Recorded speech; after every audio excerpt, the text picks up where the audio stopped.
Some new signs that the Trump administration's deportation crackdown might be a bridge too far for some young Trump supporters in swing states. In an NBC News focus group, a majority, 9 out of 14, said they disapprove of his performance so far, with some saying the deeply held Christian values that informed their votes for Trump last year are now the reason they feel a disconnect with the president.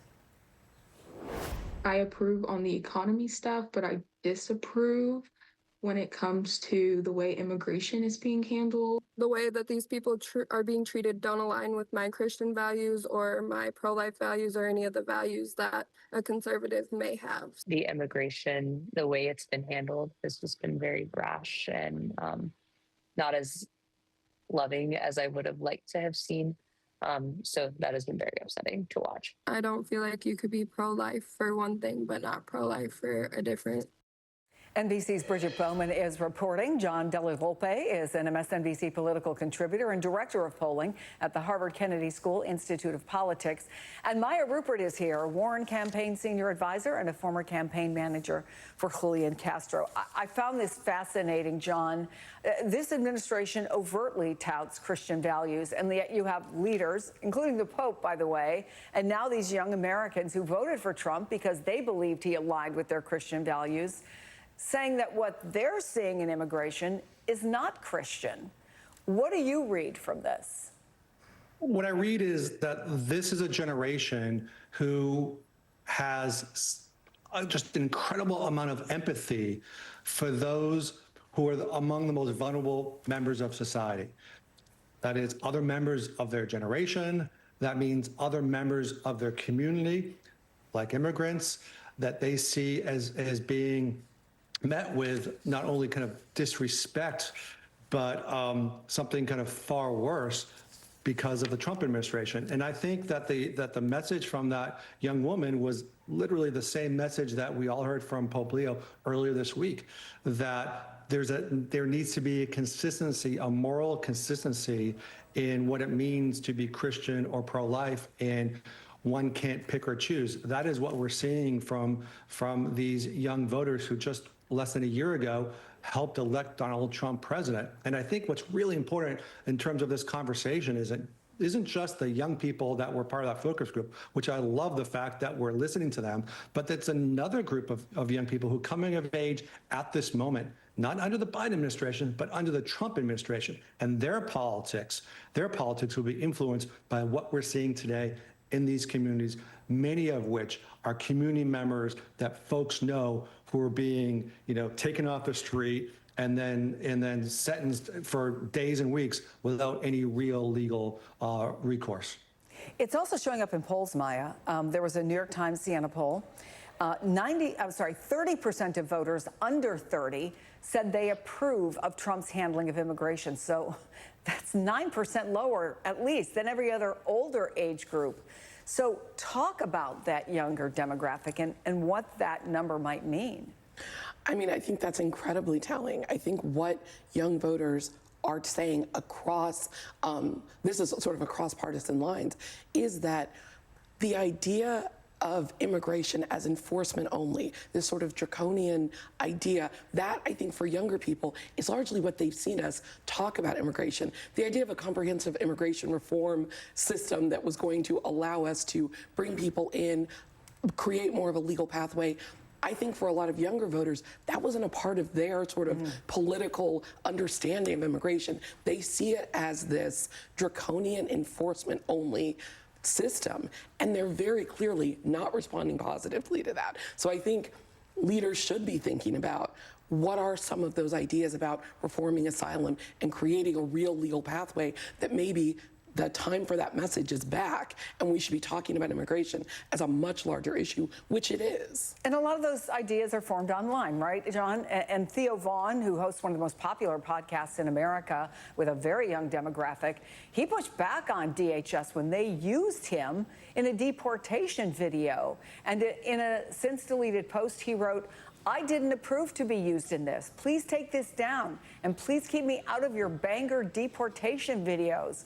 When it comes to immigration, my thoughts and heart are a lot more nuanced than this video allows. Is there a through line, and a through line that is not just being driven by their personal experiences that you talk about, and I think that's 100% true, but by their inclination to get so much of their news online and through videos, what they see? Exactly, and they could see, as we said, that the human toll that it is taking. The videos of the college student from Tufts University being taken off the street for something she read in a college newspaper for several days a week without contacting family. You know, through the use of Instagram and TikTok and other things, younger people are connected to other like-minded people around the world. And what we're seeing here, the big picture, I think, with this cohort, specifically the young Trump voters, right, where we're seeing a significant decrease. We've seen a 7x increase in a number of young people who say that Trump has had a negative impact on their lives among people who voted for him less than a year ago. It went from 2% to 13% in the last several months. And what we're seeing isn't simple allegiance, but we're seeing is raw frustration about the chaos being sowed in our communities and our country today. Do you think, Maya, that Democrats have leaned into this issue enough? I mean, there's so much being thrown at them, right? So it's like whack-a-mole, but are they talking about immigration enough? I don't think so at all. I think what Democrats should be doing right now is speaking to what everyone is seeing and the, looking at the cruelty that people are seeing on its face. But then it can't stop there, right? They've got to be proposing solutions that actually do lean into people's desire for a more humanitarian system. And I think that there are people who can do that. We're seeing like James Tallarico in Texas, or I know Charles Booker a couple of years ago in Kentucky. These are leaders who spoke from their faith, and that's what that was how they came to their progressive values. I'd like to see Democrats doing that, lean into their faith, lean into their value system, and say, this is why I want an immigration system that's actually inclusive and humanitarian and keeps families together. All right, Bridget, what other issues beyond immigration did the focus groups highlight as points of disagreement with this administration? Right. So the major issue that sparked some more disagreement was on the economy, specifically on inflation and tariffs. And I know we have a few clips of voters talking about that. Let's take a look. With the record level inflation, groceries going up, it's really hard to remain hopeful in a better economic future. Especially with all this negative talk about we're not even in the worst of it yet. I don't really think it's been helping with bringing prices down per se. Like instead of it's bringing prices up, and it's not really helping us as Americans. I agree with wanting to stand up to, the other countries, but I think there could have been a better way to go about it. Right. So you hear some. Oh, sorry, go ahead. No, I was just going to add that you hear some disagreement there as well, but it's important to note that this is a small group of voters. It might not reflect the views of young Trump voters broadly, but you really get into some nuance in these focus groups, and the comments on the economy were especially interesting. Thank you for that. And John, Bridget leads me exactly to the point I was going to make, that is the economy as important as we see with young voters, with the rest of the voting public? Is that how much of a driving factor could that be? And may we be seeing more connection between how they feel about Donald Trump and where they see their futures going? I don't think there's a question that it is the driving issue for most Americans, specifically younger Americans. This is a generation who feels like so many of us, they're being squeezed by every side. They're paying more for everything. They're working multiple jobs. In the focus groups that I conduct, as I've said before, it is a rare night when I don't find a member or two of that focus group on the edge of being homeless. So the economy is everything. Wait a minute. But the Wait a issue minute. is, I don't want to let that just. I don't want to let that just go by.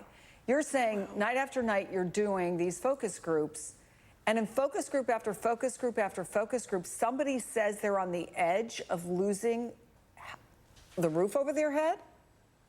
It's absolutely chilling. It's been happening for years. There was recently a focus group where a young man had been homeless twice in his life.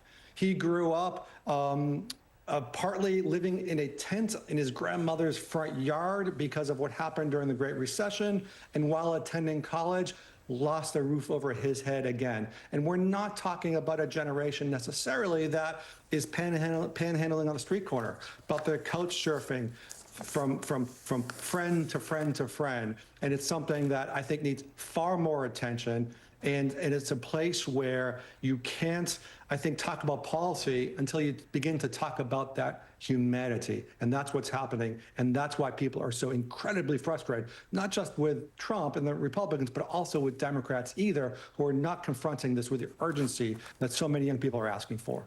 Well, that's the through line, it seems to me, than just listening to John, and that is the cruelty, whether it's somebody who, was middle class or never worried about whether or not they were going to be able to put food on the table for their kids, or it's an immigrant family.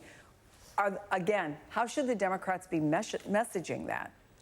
So I think look, they're talking about the issues broadly, but it can't just be, look how bad it is. We have to have real solutions that feel to people like they match the level of urgency. And I think for a very long time, Democrats have talked about rising costs, have talked about the economy, have talked about housing.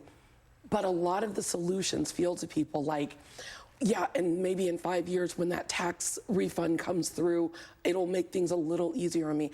The solutions have to match the level of urgency. When people are saying, I'm this close to homelessness. That's a 5-alarm fire. That can't be, we only have solutions that are clinging to what has worked before or what we've done before. We have to have solutions that are new and are laser focused. Right? Right. Maya Rupert, John Della Volpe, Bridget Bowman, thank you all so much.